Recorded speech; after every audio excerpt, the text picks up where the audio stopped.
Recording. Alright, hi guys, Saint Vicious. I'm going to be talking about the new champion, Diana. Pretty sure that's how you say it. Could be Diana, whatever.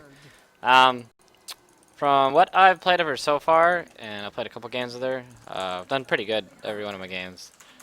I think that she's mainly meant as a jungler. Like, I don't see her being a good top lane because she doesn't have an innate escape, and she doesn't really have the ability to trade very well. Like, maybe if you max her W, but I don't see her as anything but a jungler. But I like to play her sort of like a Kali. She basically has really good gap closers, and she's meant to get on carries and pull them in. I really like her W and her Q. Like, her entire kit is good. Like, she doesn't have any abilities. Like, you ever play a champion and they have like abilities that you feel that aren't that worthwhile? I mean, I don't really feel like that with her. Like, I feel like every single one of her abilities has a good use. From her passive, which actually has very good AP ratios. Like, I have 68 AP right now, and I already have a 41 bonus on it. And then, like, her Q is really good, mainly because I like the fact that it's very good for wave clearing, and I like how it synergizes with the ultimate, how you can reset your ultimate stacks. So it sort of makes her more like a Kali, where she can dive and then dive again. And you can do some pretty good jukes with that, too. Q actually has really good ratios. I think it's like 0.8 or something like that. And it's AoE, so anything that has high ratios than is AoE is really good. Because you can use it to wave clear, and you can also use it to do like big team damage. And the cooldown, once you get it on max CDR, is also really low too. So you don't really get Diana's true like kind of power until you get high level Q and like high level CDR. And I completely whiffed that guy. But basically what you want to do is save your R and stuff until people dash. If you don't hit your Q, the heck, TeamSpeak Client Scratch. But yeah, like if you're gonna gank, I think it's really good to like wait until you get into range of your Q, or even like wait till somebody uses their jump move and then Q them, because the Q is kind of hard to hit. Like, it always comes out of her right side and it curves a little bit, so kind of like use that for the casting on it. Like, I'm just playing versus bots right now because I wanted to show off her abilities.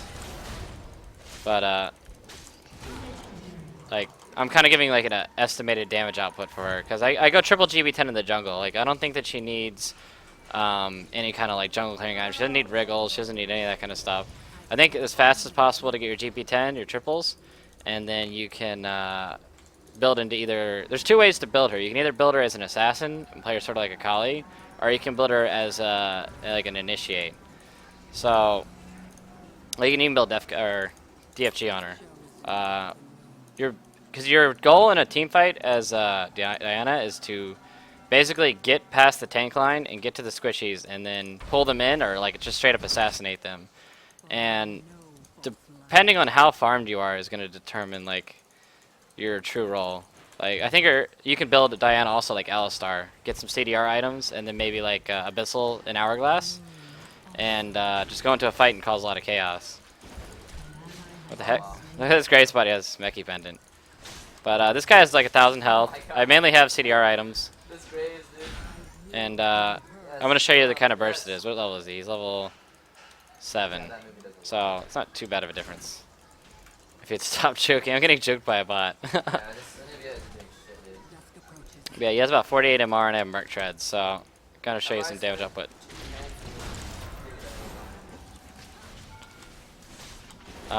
She actually has really good scaling, and really, like, if I had Sork Boots, he probably would have died twice as fast, just because he has innately a bunch of MR. He has 48 MR because he's Graves.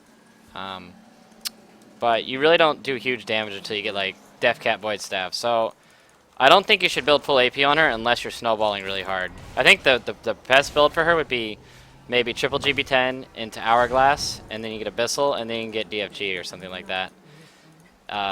Just because, look how low Crescent Strike's cooldown is. It's 4.56 seconds with 24% CDR. So that means you can continuously jump to people with your max CDR. Because every time your Q is off cooldown, if you link it right with your ultimate, will basically give you another jump. So you can, if you have max CDR, you can jump 3 times like a Kali can. And also the jump has pretty good AP ratios. I have 139 AP, so, and it's what, plus 83 damage? I think it's like, what, point 0.6 or something like that? I'm really terrible at math. But the ratios aren't really that bad considering you can do it twice. Her W has pretty good ratios. I think it's like a point 5-ish on the shield itself, and then each ball hits, it's 3 balls and they hit like one at a time, so I think that's, it's 30, that's about a point 0.8 ratio on the damage of the ball. So all of her ratios are high. She has 0.8, 0.8, and probably like point 0.6, 0.5. And her passive also has a high ratio. It's probably like 0.6, 0.5. I'd have to look at the numbers. But any kind of person that has really high ratios has the potential to be really good, considering how much control she has. And she also has very high mobility. Yeah. So, I mean, that's basically my thoughts on her. I don't see her being viable in high-level play unless she's played as a jungler. And even still, if she's played as a jungler, she probably will have to build that tanky build, and she won't be able to assassinate people very well. But as far as solo queue and stuff like that, you can just build full on AP, get a death cap, and just wait till a fight breaks out, like, and the AD carry comes up, and then you can just even go past this guy and then do that.